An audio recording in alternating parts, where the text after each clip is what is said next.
Approach differently में आपका स्वागत है। ये हमारा सेकंड पॉडकास्ट रहेगा। इस मैट्रिमोनियल सब्जेक्ट में क्लाइंट से इंफॉर्मेशन कैसे ली जाए, ये बाबत पर आज मैं मेरे विचार प्रकट करूँगा। मैट्रिमोनियल मैटर में जब भी क्लाइंट्स आता है तो जनरली एडवोकेट्स जो जूनियर एडवोकेट्स रहते हैं या शुरू की प्रैक्टिस में है या मैट्रिमोनियल सब्जेक्ट नहीं है और क्लाइंट आ गए तो थोड़े वो डिस्टर्ब होते हैं या कंफ्यूज होते हैं कि भाई क्लाइंट से कैसे बात की जाए। तो ये उस बारे में मेरी तरफ से ये एक पॉडकास्ट में पब्लिश कर रहा हूँ, जिससे आप सुनिएंगे तो उनमें से काफ़ी हेल्प आपको मिल जाएगी। ठीक है, तो शुरू में अगर कोई भी क्लाइंट्स आते हैं तो उनसे आप पहले पूछ सकते हैं कि भाई आप कैसे मेरा रेफरेंस मिला, किस वजह से मेरी ऑफिस का नाम मिला या मेरा नाम मिला, जिससे रेपो बिल्ड करने में थोड़ी आसानी हो जाएगी। तो जैसे ही क्लाइंट आते हैं आप पूछिए कि भाई, तो वो अगर क्लाइंट बताते हैं आपको कि सर आपका रेफरेंस मुझे ये पर्सन ने दिया है और उसका केस आपने अच्छी तरह से हैंडल किया था, तो उसके बेस पर हम आपसे एडवाइस लेने आ गए हैं। या ऐसे ही बोल देंगे कि सर आपका कोर्ट में किसी ने बोला था कि हमारे पहचान में ये एडवोकेट है, तो उसके रेफरेंस से आ गए हैं। तो हमेशा याद रखना है कि क्लाइंट के साथ रेपो बिल्ड करने के लिए या क्लाइंट का कॉन्फिडेंस जीतने के लिए उनसे रेफरेंस पूछना बहुत ज़रूरी है।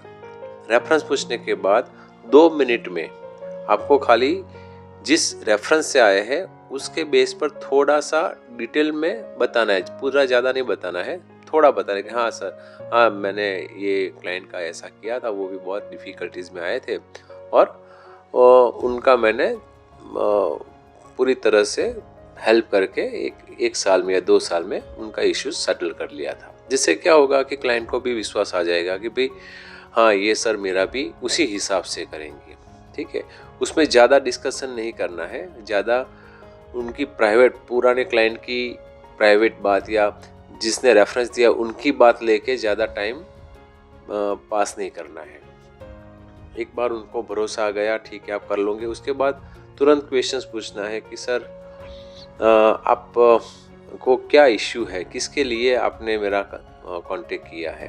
ठीक है, तो ज़्यादातर क्लाइंट कंफ्यूज रहते हैं। 2 प्रकार के क्लाइंट्स आते हैं कि एक तो वो आजू बाजू की एनवायरनमेंट से इंफॉर्मेशन लेके आते हैं कि सर हमें ये करना है। सपोज मान लो कि डिवोर्स के क्लाइंट्स आ गए तो वो सीधा बता देंगे कि सर अगर उनकी गूगल नॉलेज है या आजू बाजू वाले उनके फैमिली में किसी ने डिवोर्स लिया या मेंटेनेंस का केस करवाया तो सीधा आके बोल देंगे सर हमें डिवोर्स चाहिए, हमें मेंटेनेंस चाहिए, हमें डोमेस्टिक चाहिए या हमें 498 करवानी है या चाइल्ड कस्टडी मांगनी है, ये सीधा बता देंगे। तो ये क्लाइंट जो है वो एक कैटेगरी में आते हैं। तो उनको एक कैटेगरी में आ जाते हैं तो उनके पास मैटर का नॉलेज रहता है लेकिन स्ट्रेटेजी का नॉलेज नहीं रहता है। ठीक है, और बी कैटेगरी के क्लाइंट आते हैं वो उनको कुछ पता नहीं होता है, उनके फैमिली में या कहीं पढ़ के नहीं आते, वो सीधा आपके पास आ जाते हैं और बोलते हैं कि सर हमें क्या करना है। तो वो पूरी हिस्ट्री बोलने लगते हैं। ठीक है, कि सर ये हुआ वो हुआ, मेरे सासू ससुर है, उनकी तरफ से ये है वो है, तो आपको भी उसमें ड्रैग कर देंगे।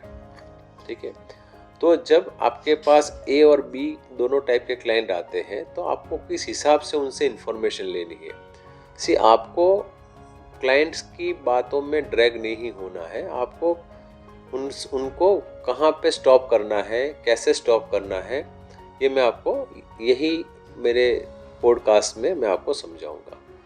एक कैटेगरी के क्लाइंट आ गए जिसके पास सारी नॉलेज है। ठीक है, बोल देंगे कि भी सर बहुत क्लियर है, हमें डिवोर्स चाहिए।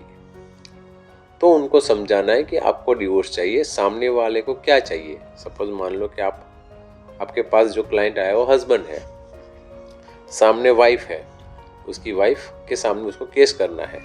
तो अगर वो बोल रहा है कि सर मुझे डिवोर्स चाहिए, तो हमें उसको सिंपल क्वेश्चन करना है कि आपको डिवोर्स चाहिए तो सामने आपकी वाइफ तैयार है। बोलेगा नहीं तैयार है सर, नहीं तैयार है। तो वो क्यों तैयार नहीं है, थोड़ा डिटेल में जाके उसको पूछना है। तो बोलेंगे कि सर उसको तो आना है लेकिन अभी उसकी जो हरकतें हैं या उसकी तरफ से जो उसका नेचर है, उसकी वजह से मैं उसके साथ नहीं हो पा रहा हूँ या मेरे पेरेंट्स सेट नहीं हो पा रहे, मुझे नहीं लाना है, उसको तो आना है।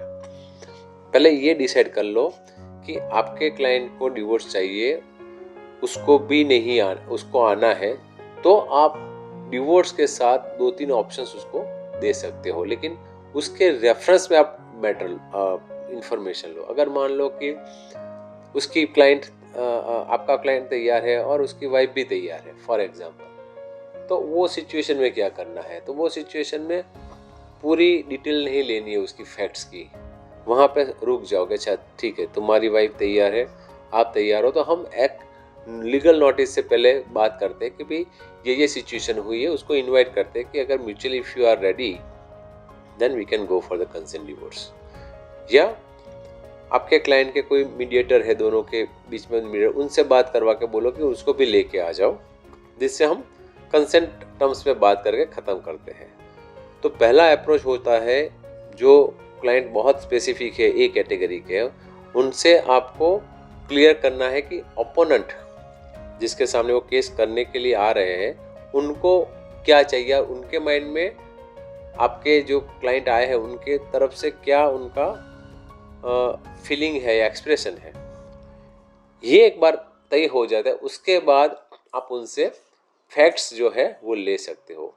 अगर मान लो कि हमें क्लियर है कि वो कुछ भी हो गया वो आएंगी और आपका क्लाइंट जो है हस्बैंड, उसको डिवोर्स ही चाहिए, तो वो सिचुएशन में डिवोर्स के पॉइंट के सारे फैक्ट्स ले लीजिए कि भाई from the date of marriage से लेके आपके वहाँ आया तब तक उसको क्या क्या तकलीफ हुई, क्या वजह थी जिसकी वजह से उसने बहुत अच्छी तरह से रखा अपनी वाइफ को, फिर भी वो नहीं मान रही है, और उसकी क्या जिद थी जिसकी वजह से मैटर आपके पास आई। वो पॉइंट पे आपको उसकी फैक्ट्स लेनी है।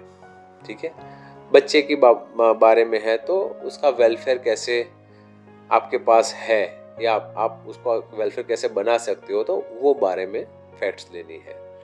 अगर मान लो कि कोई लड़की यानी वाइफ आ गई, तो वाइफ को क्या चाहिए, अगर उसका क्लियर है एक कैटेगरी में वो आती है, उसको डिवोर्स ही चाहिए या मेंटेनेंस ही चाहिए, तो उसको पूछना है कि आपको क्यों जल्दी चाहिए डिवोर्स, चाहिए जल्दी चाहिए तो कितना जल्दी चाहिए। अगर मान लो कि उसको खाली डिवोर्स ही चाहिए, तो एक वापस उसको आप एक नोटिस, उसके हस्बैंड को नोटिस दे के आप बता सकते हो कि भाई we are only interested in divorce, आपको भी अगर इंटरेस्टेड है डिवोर्स में तो आ जाइए, we can go for the consent divorce. अगर उसमें वो नहीं है, वाइफ को एलिमनी भी चाहिए, ठीक है, तो उसको पहले मेंटेनेंस, उसके राइट्स जो है वो एक्सरसाइज करवाइए, राइट के केसेस आप दाखिल करवाइए। उसके बाद उसमें आप जब हस्बैंड आते हैं उससे बात करवा के बोलिए कि भाई वैसे भी उसके राइट्स इतने मिलेंगे ही, बेटर है कि आप कैसे वॉलंटरी दे सकते हो, और उसके बेस पर फिर कंसेंट में आप चले जाइए। तो हमेशा क्लाइंट जो भी आते हैं ए कैटेगरी के, वो अगर बहुत क्लियर है तो वो क्लियरेंस में भी उनके पास वो नहीं होता है कि भी कितनी इन्फॉर्मेशन देनी है और क्या इन्फॉर्मेशन देनी है, तो वो आपको ज़्यादा स्पेसिफिक करवाना है उनसे कि आपको डिवोर्स चाहिए तो डिवोर्स में सामने वाले की सिचुएशन सुननी है, सामने वाले का अप्रोच क्या है आपके क्लाइंट की तरफ, वो रेफरेंस को लेके फिर आपको डिसाइड करना है कि कौन सी पिटीशन फाइल करनी है। पिटीशन डिसाइड हो जाती है, उसके बाद फैक्ट्स वो रेफरेंस से आपको उनसे लेने हैं। ठीक है, तो ये सब करने के लिए आपका लॉ का प्रोविज़न का नॉलेज बहुत क्लियर होना चाहिए। आप डिवोर्स का फैक्ट्स ले रहे हो तो आपको क्रूअल्टी, डिजर्शन, उसका मेंटल जो स्टेटस है क्या है, उसको कोई बीमारी है नहीं है, फ्रॉड हुआ है नहीं हुआ है, एक मैरिज अगाउ से था नहीं था, वो सारा लॉ आपका माइंड में क्लियर होना चाहिए, जिसकी वजह से जब भी क्लाइंट आपका उनका केस बताना शुरू करे तो आप उसको वहाँ पे रोक सकते हो कि नहीं मुझे इतनी इन्फॉर्मेशन नहीं चाहिए, मुझे इतनी ही इन्फॉर्मेशन चाहिए अगर मुझे ये केस फाइल करना है तो। जिससे क्या होगा, आपका टाइम बच जाएगा, क्लाइंट को आप पर फेथ ज़्यादा बढ़ेगा, उसको लगेगा कि नहीं ये एडवोकेट शार्प है, पता है उसको क्या करना है, क्या इन्फॉर्मेशन लेनी है, और वो मुझे गाइड कर रहा है। ठीक है, तो ए कैटेगरी के क्लाइंट के लिए बहुत क्लियर है कि वो जो सोच के आया है उसमें से उसको कैसे क्या करवाना है, क्या दे सकते हो आप, कितना फास्ट दे सकते हो, उस पर फोकस करिए, जिससे क्लाइंट की इंफॉर्मेशन आप बहुत ही आसानी से, अच्छी तरह से, कम टाइम में और क्लाइंट के कॉन्फिडेंस को जीत के आप ले सकते हो। ठीक है, अभी बी कैटेगरी का क्लाइंट आया। ठीक है, उसमें ज़्यादातर क्लाइंट्स आते हैं अभी ए कैटेगरी के, लेकिन बी कैटेगरी के भी क्लाइंट रहते हैं जो जिसने गूगल सर्च नहीं किया या आजू बाजू के एनवायरनमेंट उसको अनुभव नहीं है, फर्स्ट पर्सन है उनके फैमिली में जिसको ये इश्यू आ गया। आपने कोई क्लाइंट्स की मैटर अच्छी तरह से हैंडल की है तो उसने आपका रेफरेंस दिया है या उसके फैमिली में किसी ने रेफरेंस दिया है, तो आता है और पूछता है कि सर मेरा हस्बैंड, सपोज वाइफ आ गई, बोले कि मेरा हस्बैंड सर मुझे हैरान कर रहा है, ये कर रहा है, वो कर रहा है, बच्चों को फीस नहीं दे रहा, एटसेट्रा। वो अपना प्रॉब्लम्स बोलती जाएगी। ठीक है, तो आपको वो सब प्रॉब्लम्स बताए उससे पहले उसको थोड़ा क्लियर करना है कि बहन देखिए आप मेरे पास आई है तो आपका राइट्स ये है। ठीक है, आपका एडवांटेजेस ये है, डिसएडवांटेजेस ये है, तो वो थोड़ा क्लैरिफाई करके उसको थोड़ा फिल्टर कीजिए। उसको जो लेके आई है इंफॉर्मेशन उसको आपको थोड़ा फिल्टर करना है, तो वो समझ जाएगी कि मुझे कहाँ कितना बोलना है।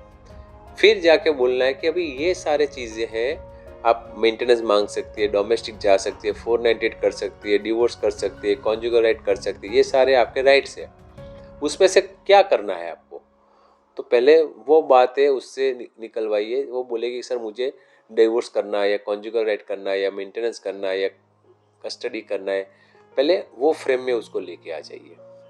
तो यहाँ पे कैटेगरी बी में आपका एक स्टेप ज़्यादा बढ़ जाएगा। कैटेगरी ए वाले जो क्लाइंट है वो डिसाइड करके आते हैं मुझे ये करना है। ये क्लाइंट को आपको पहले दिखाना पड़ेगा कि भाई इतने राइट्स हैं आपके। उसमें वो दिखने के बाद फिर उसको बोलिए कि इसमें से अगर मान लो आपने ये लिया, ये राइट आपका एक्सरसाइज करने के लिया, तो उसमें आपको इतना इंफॉर्मेशन मुझे देना है। ठीक है, डिवोर्स का लिया तो इतना, मेंटेनेंस का तो इतना, कस्टडी का तो इतना। उस हिसाब से उसके इंफॉर्मेशन आप लेते जाइए। एक बार इंफॉर्मेशन का पोर्शन खत्म हो जाता है उसके बाद आप ड्राफ्टिंग पर आप शिफ्ट हो सकते हैं। ठीक है, तो ये जो कैटेगरी ए और कैटेगरी बी के क्लाइंट आते हैं वो उसको आपको डिफाइन करना पड़ेगा। जब तक आप डिफाइन नहीं करोगे और आप जनरल आप बैठ के बोल जाओगे, बोलिए क्या बोलना है, तो क्लाइंट के पास बहुत टाइम रहता है, आपके पास नहीं है। आपको क्लाइंट को फिल्टर करके ही उनसे इंफॉर्मेशन लेनी है। जितना क्लैरिटी आप खुद के पास रखोगे उतना ही क्लाइंट आपको छोड़ के नहीं जाएगा, क्लाइंट आपके साथ बना रहेगा। उसको लगेगा कि ये सर या ये मैडम मेरा केस समझ सकती है, मुझे प्रॉपरली अंडरस्टैंड करवाया मेरे राइट्स के बारे में, और मैं कितना जल्दी से इसको मैं एग्जीक्यूट करवा सकता हूँ। ठीक है, तो ये सारी चीज़ें बहुत माइनर है, माइन्यूट है, लेकिन बहुत इम्पॉर्टेंट है। क्लाइंट की फर्स्ट मीटिंग जो आपकी है वही पूरी मैटर आपको देनी है या नहीं देनी है उस पर डिपेंड करती है।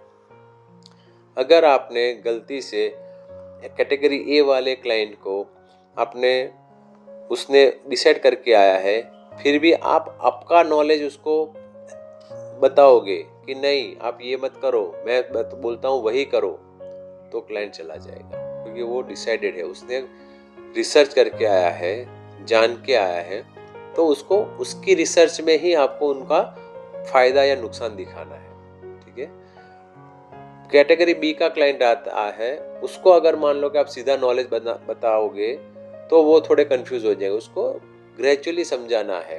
ठीक है, उनका प्रॉब्लम्स है, आप प्रॉब्लम्स जो भी लेके आए हो, तो अगर वो प्रॉब्लम्स में आपको क्या करना है नहीं पता है तो ये आपके बेसिक राइट्स है या आपका ये बेसिक लॉस है। ठीक है, उसके बाद आप मुझे बताइए कि इसमें आपको कौन सा राइट एक्सरसाइज करना है, तो उसके मैं लॉस भी दिखा दूंगा आपको। ठीक है, जिससे क्लाइंट का जितना क्लाइंट क्लियर होगा उतना क्लाइंट आपके पास काम करवाने के लिए तैयार हो जाएगा। जितना आप उसको कंफ्यूज करोगे, अगर वो क्लाइंट उनके पास जो मैटर है वही बोलता रहेगा तो आप कंफ्यूज हो जाओगे। मैट्रिमोनियल सब्जेक्ट में जनरल नॉलेज सबके पास रहता है, लेकिन स्पेसिफिक नॉलेज के लिए आपको उसकी प्रोविज़न बहुत ही अच्छी तरह से पढ़नी पड़ेगी, याद रखनी पड़ेगी। जब भी क्लाइंट अपना मुंह खोलता है या बोलता है कि सर मुझे ये है, तो आपको क्लियर होना चाहिए कि मुझे ये प्रोविज़न के अंदर से उसकी इन्फॉर्मेशन लेनी है। जब तक ये आपका क्लियर नहीं होता है तब तक आप क्लाइंट के साथ इतना टाइम बिताओगे तब तो भी क्लाइंट सेटिस्फाई नहीं होगा, और 1 घंटा आपसे बात करने के बाद वो क्लाइंट कोई दूसरे एडवोकेट के पास चला जाएगा। तो ये सारी चीज़ें नहीं करनी है। हमारा टाइम बहुत इम्पोर्टेंट है। जो हमारे टाइम में हम उसको लिमिटेड क्वेश्चंस पूछ के उसका कंसेप्ट अगर क्लियर कर देते हैं तो वो क्लाइंट डेफिनेटली आपसे काम करवाएगा। और ये चीज़ें मैं आपको बता रहा हूँ, मेरे एक्सपीरियंस से बता रहा हूँ। जो भी क्लाइंट आते हैं उनको अगर मैंने जो बताया उस हिसाब से आप हैंडल करोगे तो डेफिनेटली आपके पास से कोई भी क्लाइंट जाएगा नहीं, और वो सारे क्लाइंट्स आपसे ही काम करवाएंगे। Thank you very much.